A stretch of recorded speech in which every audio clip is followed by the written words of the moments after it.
রাধে রাধে বন্ধুরা, একটু গাছের পরিচর্যা করছি। এটা অম্বুবাচীর আগের ভিডিও, কিন্তু অম্বুবাচীর সময় কিন্তু আমি করছি না। আর ভিডিওটা ছাড়ছি আমি অম্বুবাচীর সময়।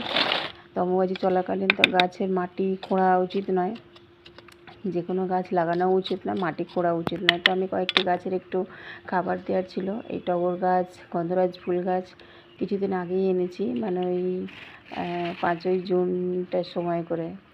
তো তখন গাছগুলো নিয়ে এসে আমার পরিচর্যা করে ঠিক মতো করে লাগানো হয়নি, এমনিই নিয়ে এসে লাগিয়ে দিয়েছিলাম।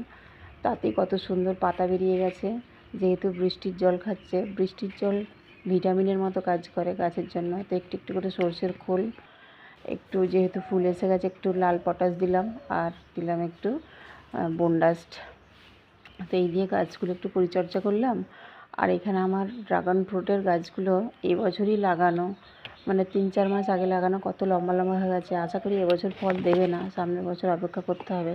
তো কত লম্বা হয়ে গেছে গাছগুলো।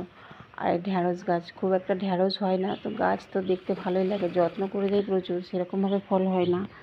তো তোমরা জানিও তো একটু কী দিলে গাছের ঢ্যাঁড়সটা বেশি পরিমাণে হবে। তো যাই হোক বন্ধুরা, দেখা হবে আবার নতুন কোনো ভিডিওর সাথে। টাটা।